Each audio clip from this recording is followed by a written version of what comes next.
Oke, baik. Assalamualaikum warahmatullahi wabarakatuh. Waalaikumsalam warahmatullahi wabarakatuh. Alhamdulillahirabbil alamin.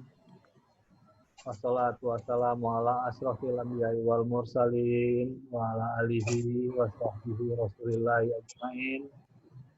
Puji syukur kepada Allah Subhanahu wa taala. Alhamdulillah masih dikasih kesempatan nikmat dan insya Allah keberkahan bulan Ramadan di tanggal 13 Ramadan 1441 Hijriah. Selawat beserta salam kepada Nabi junjungan Muhammad sallallahu alaihi wasallam. Allahumma sholli ala Muhammad wa ala ali Muhammad. Terima kasih banyak Ustadz Dr. Herfizal, Dr. Muhammad Sarullah, ada anak ayahnya, dan ada yang baru hadir dari mahasiswi Fakultas Studi Islam, ada Hera Marina, terima kasih. Tasya Novi Wahyuni, insya Allah nanti juga akan bertambah yang mengikuti kajian kita pada sore hari ini. Adapun tema kajian kita pada hari Rabu 6 Mei 2020 ini adalah mencintai Al-Quran. Insya Allah akan diisi nanti dan alhamdulillah sudah hadir bersama kita Ustadz Dr. Herfizal. Beliau merupakan dosen dari Sekolah Tinggi Agama Islam Dinia Pekanbaru. Terima kasih banyak Ustadz kehadirannya dan insya Allah nantinya kajian ini akan diisi dari kajian dari pembahasan dari Ustadz, kemudian nanti lebih kurang 10 sampai dengan 15 menit terakhir insya Allah kalau di waktu kita mencukupi, kita bukakan forum diskusi ataupun tanya jawab. Baik, untuk tidak memperpanjang pembukaan kita dengarkan bersama kajian dari Ustadz kita Dr. Herfizal. Pada Al-Ustadz kami persilakan. Bismillahirrahmanirrahim. Assalamualaikum warahmatullahi wabarakatuh. Waalaikumsalam warahmatullahi wabarakatuh. Alhamdulillahilladzi anara quluba ibadihil muttaqina binuri kitabil mubin wa ja'ala al-Qur'ana shifaa'an lima fis sudur wa hudan wa rahmatan lil mu'minin. Wassalatu wassalamu ala khatamil anbiya wa asyrafil mursalin sayyidina Muhammad an-nabiyil arabil mubin alladzi fatahallahu bi a'yunan umyan wa adhanan summan wa quluban ghulfan wa akhraja bihin nasa minadh dhulumat nur. Salatan wa salaman daiman ila yaumil ba'tsi wan nusyur wa ala alihi at-thayyibin al-athhar wa ashabihi al-hadin al-abrar wa man tabi'ahum bi ihsan ila yaumiddin wa ba'd. Alhamdulillah puji syukur kepada Allah Subhanahu wa taala pada hari ini Rabu 6 Mei 2020 kita dapat berhimpun di ruang ini dalam kajian online dengan izin Allah Subhanahu wa taala yang diadakan oleh Fakultas Studi Islam dari Universitas Muhammadiyah Riau. Salawat serta salam kita sampaikan ke hadrat Nabi Muhammad sallallahu alaihi wasallam. Allahumma shalli wa sallim wa barik alaihi wa ala alihi. Kajian kita pada kesempatan kali ini adalah mencintai Al-Quran. Sungguh, cinta adalah merupakan fitrah ciptaan Allah yang diberikan kepada manusia. Tiap-tiap dari kita memiliki rasa cinta. Lawan dari cinta adalah benci. Cinta senantiasa didasari oleh kasih sayang dan dibuktikan dengan perbuatan. Tentu Allah Subhanahu wa taala menyuruh kita agar mencintainya dan Rasulullah dan mencintai apa-apa yang datang dari Allah dan dari Rasulullah. Maka salah satu di antaranya Allah Subhanahu wa taala menurunkan kitab suci Al-Qur'an Al-Karim yang menunjukkan kecintaan Allah Subhanahu wa taala kepada hambanya, kepada manusia. Karena Al-Quran itu adalah menjadi petunjuk Dzalikal kitabu la raiba fihi hudal lil muttaqin. Jadi petunjuk bagi orang-orang yang bertakwa. Maka dengan demikian kita sebagai orang yang beriman tentunya taat kepada Allah dan Rasulnya, cinta kepada Allah Rasulnya, dan juga cinta pada apa-apa yang Allah perintahkan kita untuk mengikutinya. Di antaranya Allah menyuruh kita mengikuti Al-Quran dan juga mengikuti sunnah Nabi Sallallahu Alaihi Wasallam. Cinta kita itu selain didasari dengan kasih sayang, juga semata-mata ingin mencari mardhatillah, keridhaan Allah, dan cinta kita kepada Allah dan cinta kita kepada Al-Quran juga didasar belakangi tujuan untuk beribadah kepada Allah Subhanahu Wa Taala. Hadirin sekalian yang dirahmati Allah, tentu kita maklum menyadari sesadar-sadarnya bahwa Al-Quran Al-Karim adalah kitab suci yang Allah turunkan kepada Nabi Muhammad SAW secara tawatur, secara berangsur-angsur. Kemudian Al-Quran itu disampaikan oleh Muhammad kepada kita, pada umatnya, untuk menjadi petunjuk pedoman hidup kita di dalam kehidupan kita di dunia ini. Banyak keistimewaan yang dimiliki Al-Quran Al-Karim. Di antara yang saya dapat sebutkan adalah, pertama, barang siapa yang berpedoman kepadanya, dia akan mendapatkan kemuliaan, dia akan mendapatkan keselamatan, dia akan mendapatkan kebahagiaan. Rasulullah SAW bersabda, "Taraktu fikum amrain lam tadillu ma tamassaktum bihima, kitaballah wa sunnata rasulih." Aku tinggal kepada kamu dua perkara yang kamu tidak akan tersesat selama-lamanya jika kamu berpegang dengan kedua-duanya, yaitu kitab Al-Quran dan sunnah Nabi. Allah SWT di dalam firman-Nya dalam surah Al-Isra ayat 9 berfirman, "A'udzubillahi minasyaitonirrajim. Bismillahirrahmanirrahim.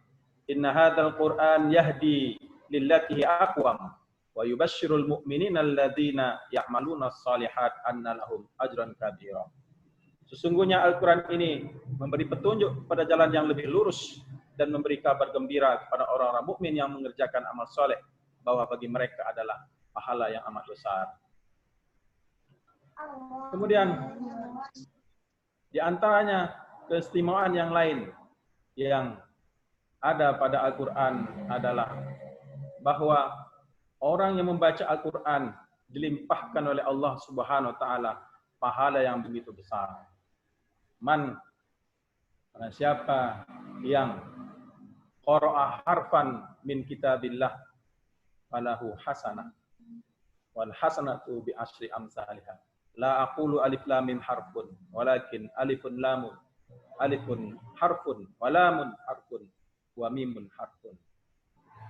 Rasulullah bersabda demikian bahwa barang siapa yang membaca satu huruf di antara kitab Allah yang berada dalam Al-Quran, maka baginya kebaikan dan berlipat ganda 10. Aku tidak mengatakan alif lam mim itu satu huruf, namun alif satu huruf, lam satu huruf, mim satu huruf. Kemudian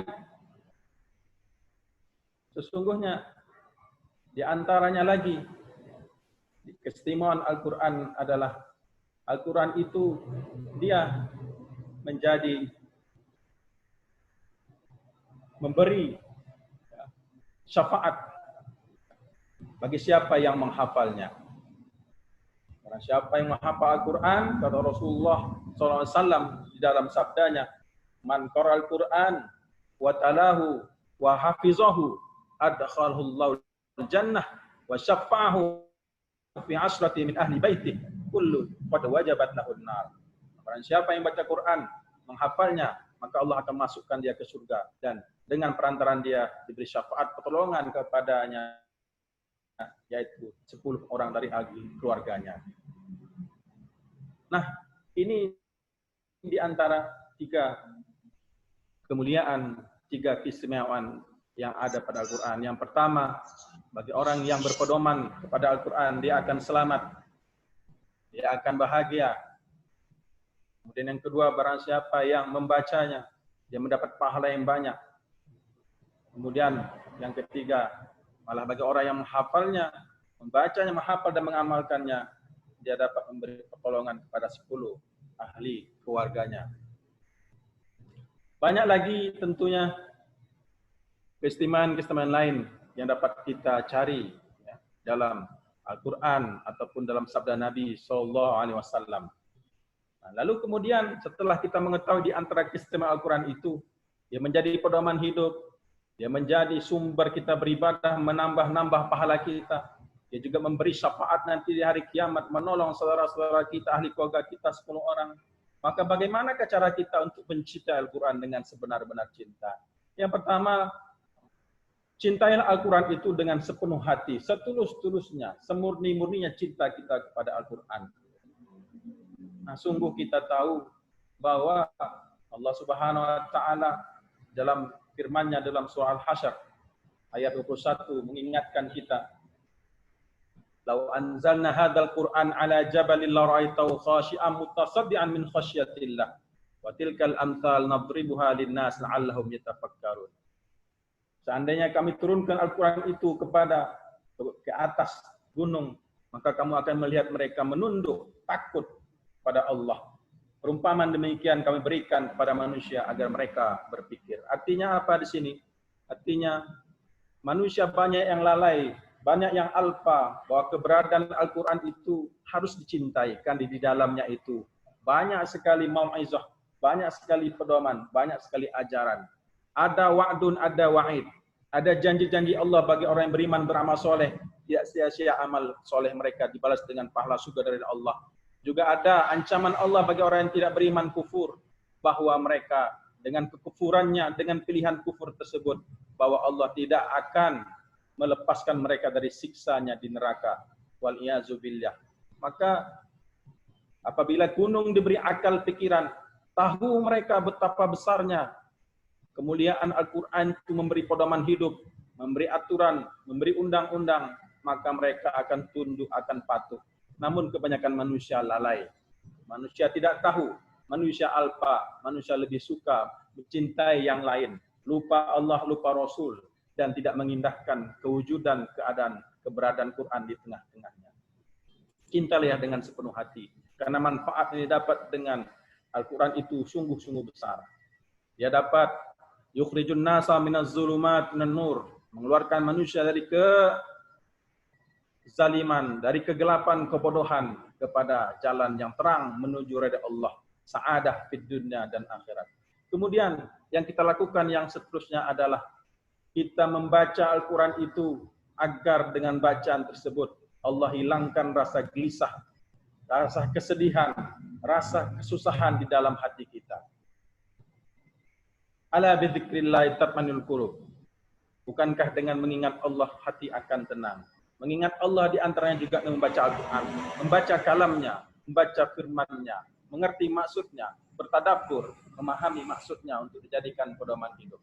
Malah Rasulullah SAW mengingatkan di dalam satu doanya bahwa barang siapa yang berdoa antaj'alal Qur'anal azim rabi'a qulubi, antaj'alal Qur'anal azim rabi'a qalbi wa nura sadri wa jala'a huzni wa zahabi illa adhaballahu hammahu wa abdalahu makana huzni farhan. Doa ini panjang ya. Saya fokuskan kepada doa meminta kepada Allah agar Al-Quran itu dijadikan sesuatu yang dapat memberi ketentraman hati, yang memberi cahaya di dada dan melenyapkan, menghilangkan segala duka, lara dan kesedihan. Bacalah Al-Quran dengan kekhusyuan, bacalah Al-Quran dengan kerendahan, bacalah Al-Quran. Malah Rasulullah ingatkan, bacalah Al-Quran dengan warattil Qur'ana tartila, dalam firman Allah Subhanahu wa taala. Warattil Qur'ana tartila. Baca sesuai dengan makhraj hurufnya. Baca ayat demi ayat, tadabbur. Menangislah ketika membaca Al-Quran. Mengingat Allah Subhanahu wa taala dengan risalah Al-Quran ini sungguhnya ingin memberi pedoman hidup kepada manusia agar tidak tersesat dalam kehidupan yang sementara ini. Kehidupan dunia yang kasa'ati minan nahar. kehidupan dunia yang hanya sesaat dari siang. Kemudian seterusnya yang kita lakukan untuk dapat mencintai Al-Quran adalah terangilah hatimu dengan membaca Al-Quran, dengan senantiasa bertadabbur. Tadabbur artinya memahami makna-makna yang terkandung dalam Quran. Apa yang diingini Allah dalam Al-Quran itu untuk manusia. Tadabbur banyak yang tidak kita ketahui atas firman-firman Allah Subhanahu dalam Quran. Kita bisa membaca tafsir-tafsir dari para alim ulama. Kita bisa tafsir-tafsir dari salafus saleh. Kita bisa membaca bagaimana mereka sesungguhnya memberi kita pengertian tentang pentingnya Al-Quran ini dalam hidup kita. Bertadabbur, bertadabbur, bertadabbur. Kemudian seterusnya yang dapat kita lakukan untuk mencintai Al-Quran adalah mengikuti apa yang ada dalam Al-Quran sebagai jalan keselamatan hidup kita di dunia dan di akhirat. Dalam surah Al-Isra ayat 80 Allah Subhanahu wa taala berfirman, "Wa nunazzilu minal Qur'an ma huwa syifaa'u wa rahmatul mu'minin wa la yazidu zalimina illa khasara." Dan kami menurunkan Al-Quran itu untuk menjadi penawar, untuk menjadi rahmat kepada orang beriman, dan dia tidak menambah dengan turunnya Al-Quran itu pada orang zalim melainkan kerugian. Maka kita dapati dalam Al-Quran itu ada kisah-kisah umat-umat terdahulu, baik umat-umat yang diselamatkan Allah karena beriman beramal soleh, ataupun umat-umat yang dibinasakan karena keingkaran, kedurhakaan pada Allah SWT. Kita ingat umat Nabi Nuh ingkar pada Allah, tidak mengikuti Nabi Nuh, dibinasakan dengan ditenggelamkan di laut. Kita ingat juga umat Nabi Nabi Lut melakukan perbuatan yang keji, yang kotor, perbuatan liwat, homoseksual. Tadi ingatkan itu menyalahi fitrah manusia, mereka ingkar, maka dibinasakan. Dalam Al-Quran juga ada hukum-hukum, ahkam, peraturan, undang-undang, baik itu tentang ibadah, baik itu tentang muamalah, baik itu tentang hal-hal yang lain berkenaan dengan hubungan manusia dengan Allah, hubungan manusia dengan sesama manusia, atau hubungan manusia dengan alam sekitarnya, lingkungan. Dan dalam Al-Quran juga menjadi jalan keselamatan. Situ ada akhlak budi pekerti untuk diikuti oleh manusia, yang orang-orang yang beriman yang mengikutinya. Maka diajak orang-orang yang lain yang belum beriman, segeralah cari petunjuk dengan membaca, mentelaah Al-Quran, ikuti jalan Al-Quran. Akhlak budi pekerti yang luhur ditunjukkan dalam Al-Quran. Malah Rasulullah ketika ditanya, sahabat bertanya kepada Siti Aisyah bagaimana pribadi Rasulullah, khuluquhu Al-Quran. Rasulullah itu mengamalkan isi Al-Quran. Akhlak budi pekerti Rasulullah itu sesuai dengan keinginan Allah Subhanahu wa taala. Kemudian yang terakhir yang dapat saya katakan di sini, yang dapat kita lakukan untuk mencintai Al-Quran adalah jangan kita meninggalkan Al-Quran dari hati kita. Senantiasa kita berteman dengan Al-Quran. Senantiasa kita menjadikan Al-Quran itu pedoman hidup kita. Senantiasa kita basahkan lidah kita dengan membacanya. Dan di dalam Al-Quran itu sungguh-sungguh banyak kemuliaan, banyak keberkatan, banyak kehebatan, khair, barokah, dan cahaya.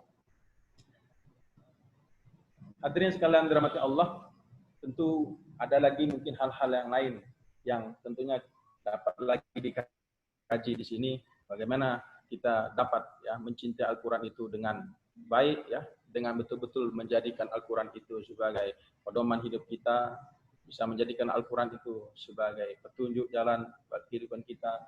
Banyak mungkin hal lain. Namun di kesempatan kali ini saya hanya bisa menyampaikan 5 poin ini. Cara-cara kita mencintai Al-Quran dengan memaparkan sedikit di antara keistimewaan Al-Quran. Yang pertama tadi saya katakan bahwa Al-Quran itu istimewa karena dia membuat orang yang berpedoman kepadanya itu mulia. Rasulullah juga mengingatkan ada satu kaum yang diangkat derajat mereka dengan mengamal Al-Quran. Dan ada satu kaum yang dihinakan, direndahkan karena meninggalkan Al-Quran. Maka kalau kita lihat sejarah umat Islam, sejarah salafus saleh, 3 generasi yang awal, generasi para sahabat generasi tabi'in, generasi tabi'ut tabi'in, 300 tahun yang pertama di hijrah itu, sungguh-sungguh mereka senantiasa mengikuti Al-Quran, mengikuti Rasulullah sunnahnya. Maka kejayaan-kejayaan yang mereka miliki itu sungguh-sungguh luar biasa, dicatat dalam tinta emas dalam peradaban dunia. Karena dilihat juga kaum-kaum yang meninggalkan Al-Quran. Di akhir-akhir pemerintahan-pemerintahan Islam di antaranya yang meninggalkan Al-Quran itu, yang jauh dari Al-Quran itu, maka mereka dikalahkan oleh musuh-musuh Allah Subhanahu wa taala. Kemudian yang kedua keistimewaannya adalah bagi siapa yang membacanya, yakinlah Rasulullah mengingatkan satu huruf itu dibalas dengan kebaikan yang dilipat gandakan menjadi 10. Malah di bulan suci Ramadan yang mulia ini, pahalanya berlipat-lipat ganda. Catatannya baca dengan hati yang ikhlas, baca dengan kerendahan, kekhusyuan, tadabbur, menangislah ketika baca Quran, maka pahala itu akan lekat. Kita akan mendapat pahala tersebut dan kita akan menerima balasan yang besar dari Allah Subhanahu wa taala. Kemudian satu hal lagi yang amat berat di sini adalah bahwa kita juga ingin menolong ahli keluarga kita. Kita ingin juga memberi syafaat kepada ahli keluarga kita. Maka tidaklah menjadi satu hal yang mustahil jikalau kita berazam, berniat, berkeinginan ada di antara zuriat keturunan kita ini orang-orang atau anak-anak yang menghafal Al-Quran. Selain menghafal membacanya, mengamalkan maksudnya, menghafalkannya, maka sungguh mulia orang-orang yang demikian memiliki zuriat penghafal Quran ini. Mereka memberi syafaat pertolongan kepada ahli keluarganya 10 orang. Dan di antara yang saya sampaikan di sini cara mencintai Al-Quran adalah yang pertama, cintanya dengan sepenuh hati. Kemudian yang kedua, membacanya dengan berharap. Hilanglah dengan bacaan-bacaan Al-Quran itu segala kesedihan, segala gundah gulana dan duka lara kita. Kemudian kita berusaha yang ketiga, menerangi hati kita dengan baca Al-Quran ini dengan cara bertadabbur. Bukan sekadar membaca, tapi ingin tahu apa yang diingini Allah. Tentu kita meminta bantuan dari kitab-kitab tafsir yang muktabar.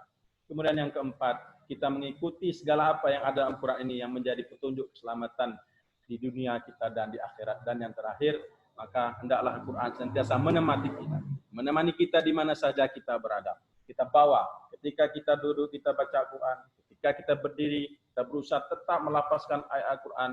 Sebelum kita tidur, tetap kita membaca ayat Al-Quran. Mudah-mudahan hal yang sedemikian itu dapat membawa keberkatan hidup kita di dunia dan membawa keselamatan kita di akhirat. Nah, mungkin itu yang dapat saya sampaikan. Kalau ada diskusi atau hewar antara kita, silakan.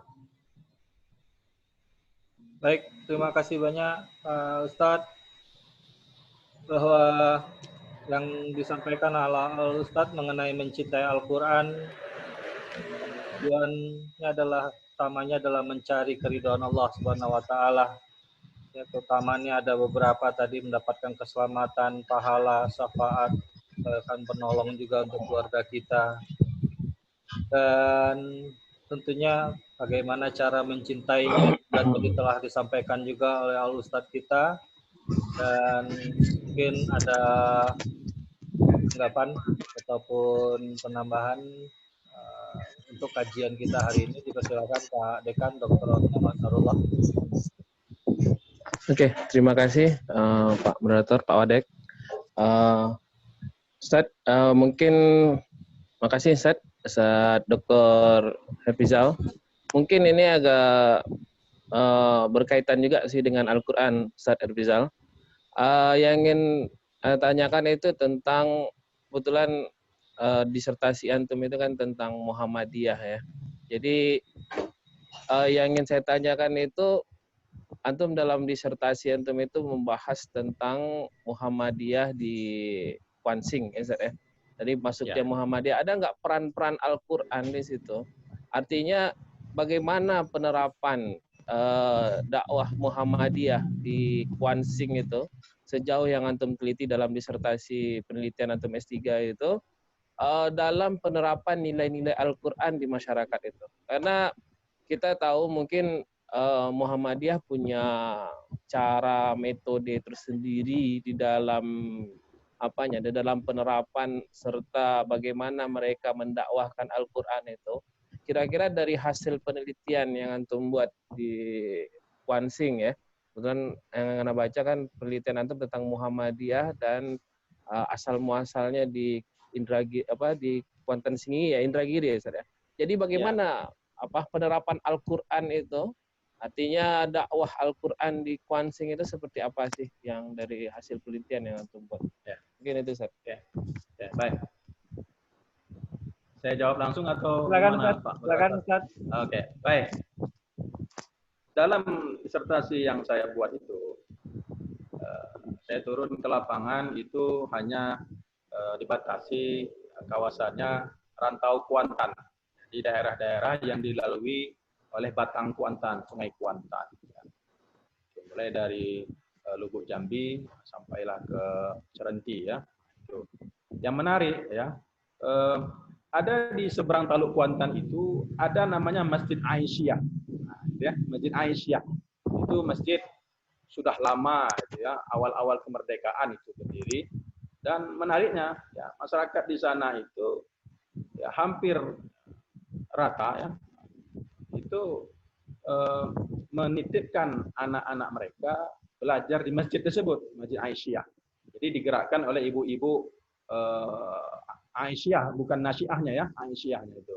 Jadi ibu-ibu itu mengajar Al-Quran pada anak-anak kampung di Masjid Aisyah itu dengan hati yang tulus, hati yang ikhlas, dan juga di situ ada tentu lahir dari pembelajaran itu bukan sekadar membacanya saja, tetapi juga digerakkan di situ menerapkan akhlak-akhlak budi pekerti dari Al-Quran. Bagaimana Al-Quran mengajarkan akhlak budi pekerti dilekatkan kepada anak-anak itu.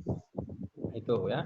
Di antaranya Al-Quran mengajarkan ya toharoh, ya berwudu dengan baik, nilai-nilai kebersihan hati dan kebersihan badan. Ya.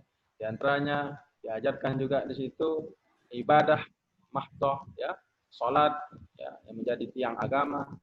Jadi anak-anak kampung itu membesar dengan didikan-didikan ibu-ibu Aisyah di situ.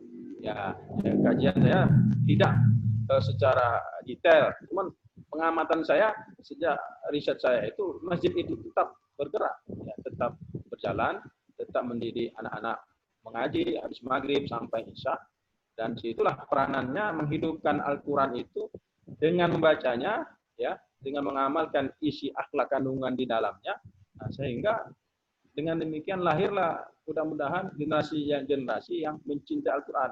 Jadi menjadi aib, menjadi satu yang tidak baik kalau ada orang kampung yang tidak bisa baca Quran. Nah, itu kan satu yang bagus itu. Ya, jadi ada orang kampung yang tidak baca Quran itu aib, malu. Maka mereka berkusu-kusu, berbondong-bondong mengantarkan anak mereka ke masjid tersebut. Ada lagi masjid-masjid lainnya, tapi yang menjadi fokus pemerhatian saya ada namanya Masjid Aisyah. Nah, begitu. Di tempat-tempat lain saya tidak mengamati, cuman ada Aba misalnya ya. Selain masjid itu ada Aba Salul Atfal ya, milik Muhammadiyah itu ya. Itu juga tentunya mengajarkan juga Al-Quran ya. Tapi waktunya tidaklah sebanyak berada di Masjid Muhammadiyah. Begitu Pak Tekan. Terima kasih, Ustaz.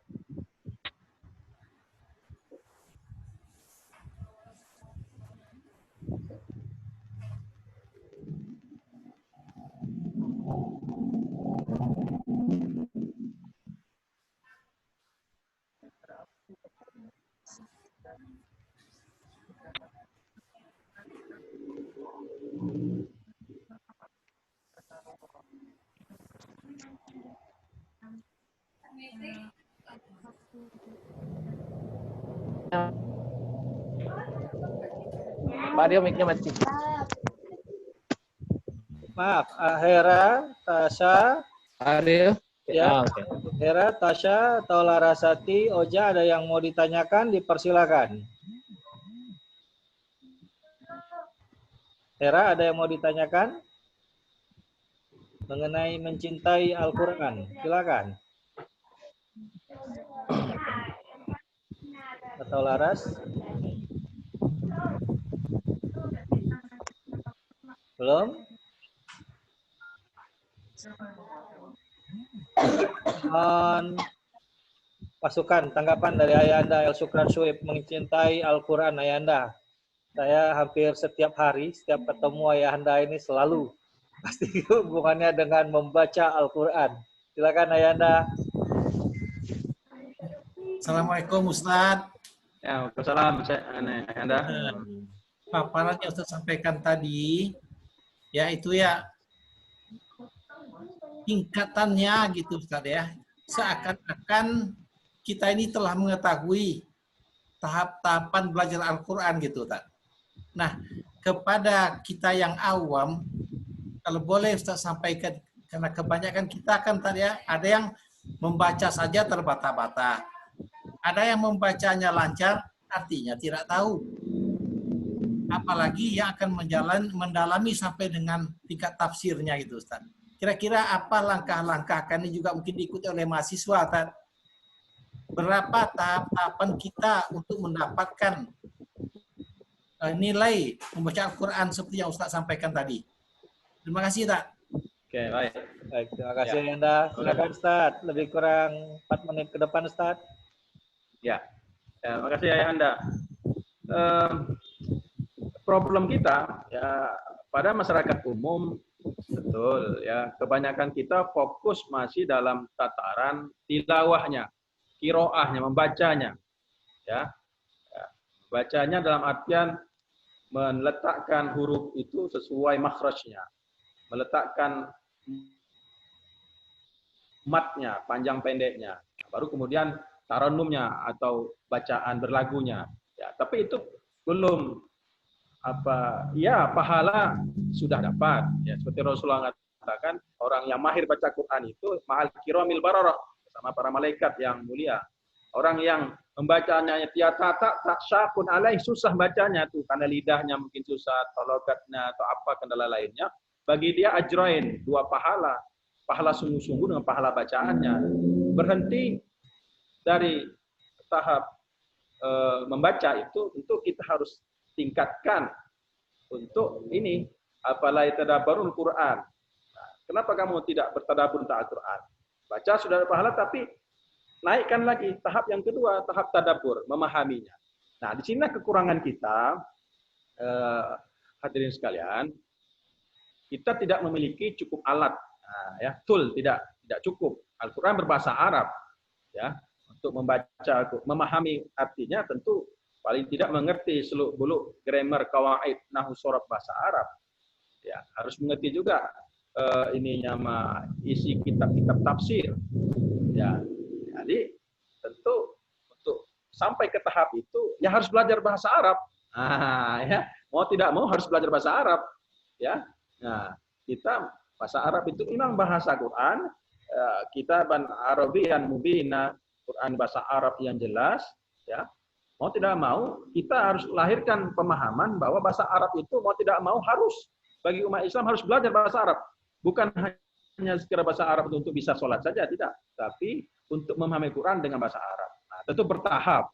Nah, dalam masa tahapan-tahapan inilah kita minta bantuan kepada ustadz-ustadz kita yang paham tentang ilmu tafsir. Nah, ya, datang kepada majelis-majelis ilmu mereka, belajar kepada mereka, step by step. Kita belajar bagaimana memahami Al-Quran ini dengan sebaik-baiknya. Ya, supaya kita ini rindu, senang, gembira, tentram hati, tahu apa yang Allah inginkan kepada manusia itu sebagai peramah hidup. Bukan setakat membaca tapi tidak bisa menghayati. Nah, penghayatan itu erat dengan pemahaman. Penghayatan itu erat dengan pemahaman. Kalau tidak memahami maksudnya maka tidak akan menangis. Maka kita tahu ketika kita mendengar bacaan imam-imam besar di Masjidil Haram ke Masjid Nabawi, menangis mereka ketika mendengarkan ayat-ayat azab. Nah, kemudian bergembira mereka, nada suara bacaannya itu ketika mendengar ayat-ayat rahmat. Nah, begitu kira-kira Ayanda. Ya, Ustaz. Baik, terima kasih banyak Ustaz. Lebih mungkin ini sudah cukup menambah wawasan kita dan insya Allah akan memunculkan rasa cinta kita kepada Al-Quran. Terima kasih banyak. Terima kasih banyak Ustaz Dr. Herfizal atas kajian kita pada sore hari ini. Terima kasih banyak Ayanda El Syukran, Bapak Dekan Fakultas Studi Islam, Dr. Muhammad Sallallahu Umar, ada Pak Dr. Sa'ban, Pak Dr. Deprizon, Ibu Rika Septianingsih, ada Tasya, Laras, Rizalfi Oja, dan Hera. Insya Allah kajian ini kita akan terus lakukan setiap harinya, setiap jam 16 sampai dengan jam 16.40 atau 16.45. Insya Allah tema mencintai Al-Quran ini kita sudah dapatkan inti seharinya, dan ini kita harapkan dapat kita aplikasikan secara perlahan tadi menurut Pak Ustadz. Baik, kita tutup kajian kita hari ini dengan lafaz hamdalah, alhamdulillah rabbil alamin. Alhamdulillah rabbil alamin. Kita doa penutup majelis. Subhanakallahumma wa bihamdik, asyhadu an la ilaha illa anta, mohon maaf apabila ada yang kurang berkenan atau ada kurang pas dalam penyampaiannya. Assalamualaikum warahmatullahi wabarakatuh. Waalaikumsalam warahmatullahi wabarakatuh.